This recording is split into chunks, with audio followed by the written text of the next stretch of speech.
आज हम टॉपिक लेंगे उच्च शिक्षा यूनिट 1 का टॉपिक है पीएम ऊषा। ठीक है। जितना मैं बता रही हूँ सिर्फ उतना ही पढ़ना है, ज़्यादा पीएचडी नहीं करनी है क्योंकि हमें सिर्फ एग्ज़ाम का कट ऑफ क्लियर करना है। एग्ज़ाम होने के बाद, सिलेक्शन होने के बाद कोई भी टॉपिक को दिमाग में रखने की ज़रूरत नहीं पड़ेगी। हमें सिर्फ एग्ज़ाम क्लियर करना है, ये दिमाग में रखना है, ना कि जो सिलेबस में न्यू टॉपिक ऐड हुए हैं उन पर सर्च कर के, शोध कर के अपना समय व्यर्थ गंवाने की आवश्यकता नहीं है। तो first of all start with PM Usha. तो प्रधानमंत्री उच्चतर शिक्षा अभियान, फुल फॉर्म क्या होगा पीएम ऊषा का? तो प्रधानमंत्री, पीएम फॉर प्रधानमंत्री, ऊषा यूएसएचए, ऊषा दैट मीन्स उच्चतर शिक्षा अभियान। ठीक है। तो इसके जो मेन तीन की पॉइंट है वो है इक्विटी, एक्सेस एंड इंक्लूशंस। ठीक है। ये जो तीन मैंने लिखे ना, इक्विटी, एक्सेस और इंक्लूशन, ये याद रखिएगा क्योंकि ये पूछा जाता है। ठीक है।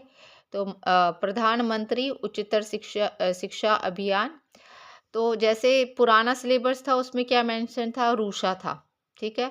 रूषा राष्ट्रीय उच्चतर शिक्षा अभियान scheme has been launched by uh, as a PM Usha in June 2023। समझ आया मैंने क्या बोला? हिंदी माध्यम के बच्चे ध्यान से सुनेंगे इसको। कुछ भी नहीं चेंजेस हुआ है, सिर्फ जो रूसा था, जो लॉन्च हुआ था 2013 में लॉन्च हुआ था रूषा। ठीक है। Rusha as a centrally sponsored scheme launched in October 2013, aiming at providing strategic funding to higher education institutions throughout the country। तो रूषा का जो नाम है वो उसको चेंज करके 2023, जून 2023 में अब क्या कर दिया गया है? पीएम ऊषा कर दिया गया है, नथिंग एल्स। और लिटिल बिट चेंजेस हुए हैं। कंफ्यूजन क्रिएट बिल्कुल भी ना करें। आप सिर्फ शॉर्ट में समझ लीजिए कि रूसा का नाम अब चेंज होकर रीनेम कर दिया गया है।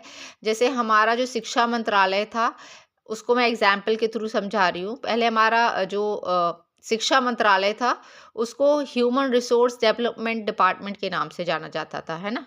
मानव संसाधन विकास मंत्रालय कहा जाता था, जो 2020 की नीति के तहत चेंज करके अब क्या कर दिया गया है? उसको शिक्षा मंत्रालय।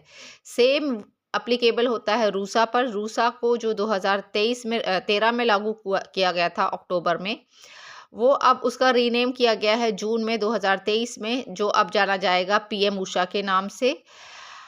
इस पीएम ऊषा में हमें मेनली क्या पढ़ना है कि इसके की फीचर्स क्या हैं? तो आत्मनिर्भर भारत, भारत को आत्मनिर्भर बनाना है, तो इसके लिए हमें पढ़ाई में ऐसी चीज़ें इंक्लूड करनी है कि साथ साथ विद्यार्थी जो है इंडस्ट्रियल, तकनीकी शिक्षा, कौशल विकास शिक्षा, इन सबको इंक्लूड करते हुए सिलेबस में, ताकि जब वो अपना पढ़ाई करके निकले बाहर तो किसी भी इंडस्ट्री में उन्हें हाथों हाथ ले लिया जाए। आत्मनिर्भर भारत। ठीक है। की फीचर्स मैं आपको बता देती हूँ। इसके की फीचर्स है मेरू, जो 2022 में मेरू का फुल फॉर्म पूछा गया था। तो मेरू ट्रांसफॉर्मेशन हिंदी माध्यम के लिए है। यह बहुविषयक शिक्षा और अनुसंधान की सुविधा के लिए 35 मान्यता प्राप्त राज्य विश्वविद्यालयों में से प्रत्येक को 100 करोड़ का अनुदान देगा उनके इम्प्रूवमेंट के लिए। मेरू का फुल फॉर्म पूछा जाए तो multidisciplinary education and research है। It supports 35 academic state universities with 100 crore each to facilitate MERU. MERU मतलब होता है आप एक प्रकार से देख चाहें कि बहुविषयक शिक्षा अनुसंधान। पहले क्या होता था कि छात्र यदि कॉमर्स ले लिया, उसने 11th में पढ़ा, मान लीजिए उसको इंटरेस्ट नहीं आ रहा, फिर भी उसको पढ़ना पड़ता था, बट अब ऐसा नहीं है, वो स्विच कर सकता है। ठीक है। इसके अलावा focus on remote and aspirational areas. PM Usha target remote left wing. ये जो LWE है ना, इसका फुल फॉर्म आपको याद रखना है, लेफ्ट विंग एक्सट्रीमाइज इफेक्टेड रीजन। इसको मैं हिंदी में भी आपको बता दूंगी। मल्टी लैंग्वेज वीडियो रहेगा जिसमें इंग्लिश माध्यम के बच्चे और हिंदी माध्यम के बच्चे दोनों साथ पढ़ सके। तो पहला मैंने आपको इंग्लिश और हिंदी दोनों में समझा दिया गया है, मेरू ट्रांसफॉर्मेशन। सेकेंड जो है focus on remote and aspirational area PM Usha target remote left wing extremism affecting region, aspirational distribute and area with low gross enrollment ratio। तो नीति आयोग ने रिपोर्ट बताई है जो 2020 और 21 की है, उसमें AISHE जो मैंने कल पढ़ाया था, उस रिपोर्ट के तहत कुछ उन्होंने लो ग्रॉस एनरोलमेंट एरियाज को भी इसमें पॉइंट आउट किया है कि हम उनको भी कवर अप करेंगे, उनके भी इम्प्रूवमेंट पर हम विचार करेंगे, तो उनको भी इसके अंतर्गत लिया गया है। और हिंदी में अब आप इसको समझिए, जो मैंने अभी आपको बताया है उसको मैं हिंदी में भी बता देती हूँ कि सुदूर और आकांक्षी क्षेत्रों पर फोकस। प्रधानमंत्री उच्चतर शिक्षा अभियान का लक्ष्य दूरस्थ वामपंथी उग्रवादी LWE जो मैंने अभी बताया था ना, उसको हिंदी में कहेंगे वामपंथी उग्रवाद से प्रभावित क्षेत्र, आकांक्षी जिले और कम GER वाले क्षेत्रों तक पहुंचना। पीएम ऊषा खर्चों के 40% के लिए राज्य जिम्मेदार है, लेकिन उक्त समझौता ज्ञापन NEP से संबंधित बदलावों के लिए वित्त पोषण तंत्र को स्पष्टतया प्रदान नहीं करता है। इसमें पीएम ऊषा में कुछ नहीं कहा गया है, इसमें ये कहा गया है कि अब जो राज्य सरकार है वो 40% खर्चा को जो आएगा वो बेयर करेंगी और 60% जो है वो सेंट्रल गवर्नमेंट देगी। इसके लिए कुछ राज्य जो है वो राजी नहीं हो रहे हैं, वो कह रहे हैं नहीं, इससे हमारा बजट जो है वो बढ़ जाएगा।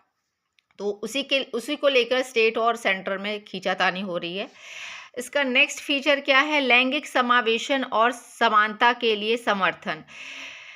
यह योजना राज्य सरकारों को लैंगिक समावेशन और समानता को बढ़ावा देने के साथ साथ ICT का फुल फॉर्म क्या होता है? इंफॉर्मेशन कम्युनिकेशन टेक्नोलॉजी, सूचना और संचार प्रौद्योगिकी के माध्यम से बेहतर रोजगार के लिए कौशल को उन्नत करने में सहायता करती है।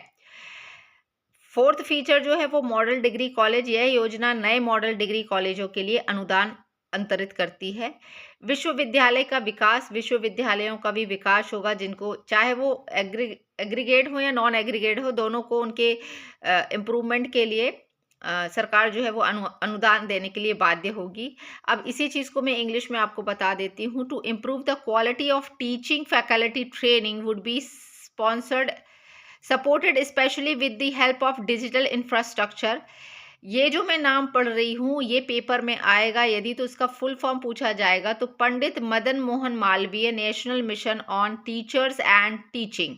ये किससे रिलेटेड है? ये जो हमारे टीचर्स हैं उनकी जो अब ट्रेनिंग होगी वो डिजिटल इंडिया के तहत होगी। मतलब आपको डिजिटली, मतलब पहले के टीचर्स थे, अभी आप देखो उनको कंप्यूटर या PPT प्रेजेंट करने में या कंप्यूटर से रिलेटेड कुछ भी काम होता है तो वो थोड़ा अपने आप को कम आंकते हैं इसके लिए, तो उनको ट्रेन किया जाएगा उस हिसाब से, ताकि वो मॉडर्न एजुकेशन के तौर पर अपने विद्यार्थियों को मतलब अच्छे से पढ़ा पाएँ टेक्नोलॉजी का यूज़ करते हुए। ठीक है, अपार्ट फ्रॉम दिस इसी को मैंने शॉर्ट में लिख दिया है, इसीलिए आपके सिलेबस में देखो ये भी एडेड है, CBCS ABC भी ऐड है।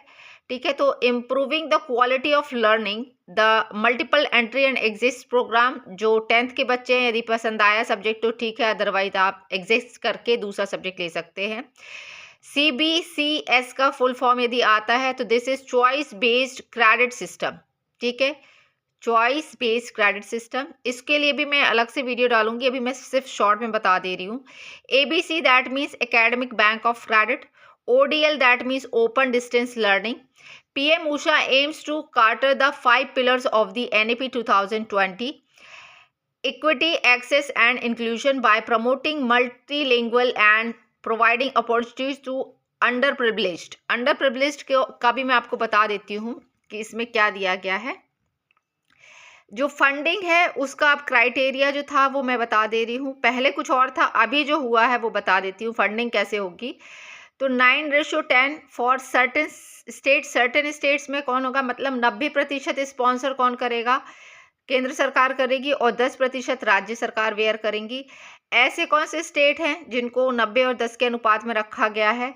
तो वो स्टेट हैं, नॉर्थन ईस्ट स्टेट्स हैं, जम्मू एंड कश्मीर है, हिमाचल प्रदेश एंड उत्तराखंड है। ये वो स्टेट हैं जो गरीब नहीं बोल सकते हैं उनको, वो डेवलप ही नहीं है तो पैसा कहाँ से आएगा, है ना। हिमाचल प्रदेश है, जम्मू कश्मीर है, वहाँ विकास है ही नहीं। सरकार के पास इतना पैसा नहीं है कि पूरा वो एजुकेशन पे लगा देगी, तो फिर खुद के स्टेट का क्या होगा। तो इसीलिए उनको ये दिया गया है कि सेंटर 90% देगा फंड और 10% राज्य सरकार बेयर करेगी। 60-40 रेशियो में कौन से स्टेट्स आएंगे? फॉर अदर स्टेट्स जो संपन्न है, ऑलरेडी विकासरत हैं, विकास हो चुका है उनका, तो 60 और 40 का एक रेशियो दिया है और एक 90 और 10 का दिया है, ठीक है। और एक है यूटीएस विदाउट लेजिस्लेटिव रिसीव्ड 100% अनुदान। दैट मीन्स कि ऐसे केंद्र शासित प्रदेश जिसमें लेजिस्लेटिव है ही नहीं, उनको 100% कौन करेगा? सेंटर करेगा, ठीक है। स्पॉन्सर कौन करेगा? सेंटर करेगा। अब शॉर्ट में जिसको शॉर्ट नोट बनाने हैं, तो ये 4-5 पॉइंट है, इसको वो नोट कर सकता है। Equity, access and inclusion by promoting multilanguage and providing opportunities to under privileged, developing quality teaching and learning process, aggregation for non-aggregate institutions and improvement, ICT based digital infrastructure, enhancing employability through Meru. यदि question paper में question आता है कि यदि enhance करना है employability को, तो वो किसके थ्रू होगा? तो वो मेरू के थ्रू होगा। इसमें एक और की वर्ड मैंने पढ़ा था, तो इसको भी आप देख लीजिएगा, पेपर में आएगा तो आप कंफ्यूज नहीं होंगे। MMER करके आएगा। MMER का फुल फॉर्म यदि पूछता है तो management, monitoring, evaluation and research. Grant is 2% of the total fund approved, out of which 1% will be release to states and other. जो 1% बचेगा वो यूटिलाइज कौन करेगा? सेंटर करेगा, ठीक है। तो पेपर में मैंने जो देखा है उसमें ज़्यादातर फुल फॉर्म पूछे जाते हैं, तो MMER का फुल फॉर्म याद रखिएगा, that is management, monitoring, evaluation and research. Hindi माध्यम के बच्चे, उनसे अनुरोध है कि अपनी पढ़ाई को, मेरे हिसाब से जो अब पेपर में अपेयर होंगे वो इतनी समझ तो रखते होंगे कि आपको हिंदी और इंग्लिश का प्रॉब्लम ना हो, क्योंकि पेपर में इतनी कलिष्ट हिंदी देते हैं। मैंने 2022 में दिया था कि मैं भी हिंदी माध्यम से हूँ, पर मैंने भी फिर उसको इंग्लिश में देखकर ही सॉल्व करती थी, मतलब कि इंग्लिश से ज़्यादा अच्छे से समझ आता है। इंग्लिश में वही शब्द दिए जाते हैं जो पॉलिसी में दिए हैं, और उसको जब कन्वर्ट करते हैं ना हिंदी में, तो वो थोड़ा टफ हो जाते हैं और फिर उनको समझना थोड़ा मुश्किल होता है। तो मेरा हिंदी माध्यम के बच्चों से अनुरोध है कि वो भी इंग्लिश में ही पढ़ना शुरू करें। हाँ, समझ जो है वो अपनी हिंदी में विकसित कर सकते हैं। मुझे नहीं लगता कि मैंने जो समझाया वो हिंदी माध्यम के बच्चों की समझ से परे चला गया है। समझाया इसको मैंने हिंदी में भी है, बट जब पेपर में जो शब्द आएंगे, कीवर्ड्स आएंगे, उसको माइंड कैसे पकड़ता है। जो चीज़ आपने पढ़ी है इंग्लिश में, यदि वही डिक्टो शब्द आपको पेपर में दिख जाते हैं, तो आपके ब्रेन के लिए वो चीज़ हेल्पफुल होती है कि वो उसके आंसर को कैच करने में आपकी हेल्प करता है। और कोई मोटिव नहीं रहता है कि नहीं इंग्लिश में पढ़ो या हिंदी में पढ़ो। सिर्फ फंडा यही है कि ब्रेन में जो चीज़ डालते हो विजुअली, वो चीज़ यदि उसको दोबारा से दिखती है पेपर में, तो वो आपकी हेल्प करता है उस चीज़ को आंसर करने में, ठीक है।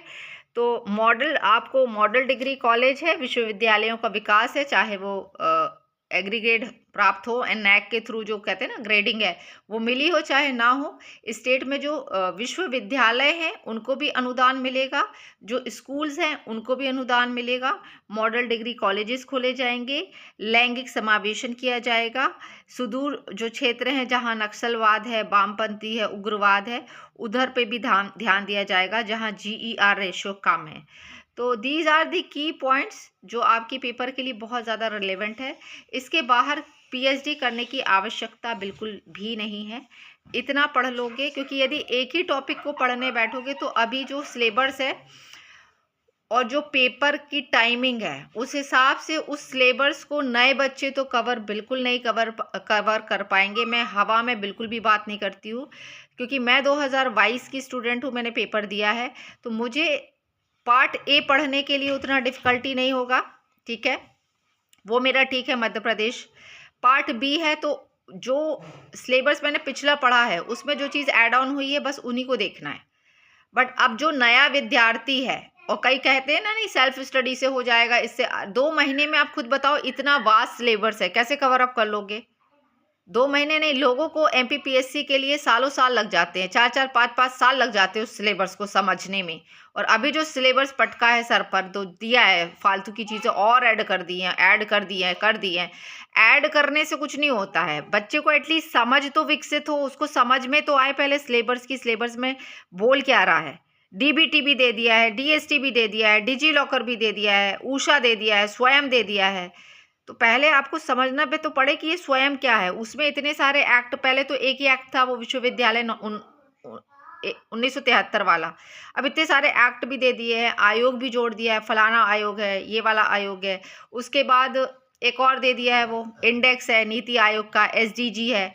तो पहले एसडीजी के जो गोल्स हैं वो पढ़ोगे, फिर मध्य प्रदेश का क्या है, नीति आयोग में कौन सा नंबर लगा है, 2023 में कौन सा आया, 19 में इतना सब ब्रेन, कोई एआई दिमाग नहीं है कि आप इतना सारी चीज़ें एकदम कैच पे कैच कर पाओगे। सिंपल यही है कि हर टॉपिक को सिर्फ इतना पढ़ना है जो पेपर से रिलेवेंट है, क्योंकि मैं आपको बता रही हूँ यदि जो पेपर बनेगा ना, वो खुद पूरे टॉपिक को कवर नहीं कर पाएंगे पेपर में। तो टेंशन लेके नहीं पढ़ना है और पढ़ाई अभी से स्टार्ट कर देनी है। स्क्रीनशॉट लेना है तो ले सकते हो, और पीडीएफ देने के पक्ष में मैं रहती नहीं हूँ। हैंड रिटन नोट्स बनाओ, क्योंकि जब आप नोट्स बनाते हो तो एटलीस्ट उसको पढ़ते हो। पीडीएफ क्या है, मैं सेंड कर दूंगी, भंडारा लगते जाएगा लगते जाएगा लगते जाएगा, ठीक है। और उसको खाओगे नहीं, बस वो रखा रह जाएगा फ़ोन पर। तो इट्स बेटर कि आप अपने नोट्स बनाएं। और तैयारी के लिए देखो सिलेबस दे दिया है, 6 फरवरी से फॉर्म भरने शुरू हो जाएंगे। 17 मई करीबन बताया डेट, तब आपका पेपर है। तो बहुत कम समय है, रोज़ पढ़ना स्टार्ट कर दो, एटलीस्ट 5 to 6 आवर्स देना स्टार्ट कर दो, तब कहीं जाके मैं कह सकती हूँ कि हाँ आप प्रिपेयर हो। तो ये आज का टॉपिक था पीएम ऊषा, ठीक है। Thank you.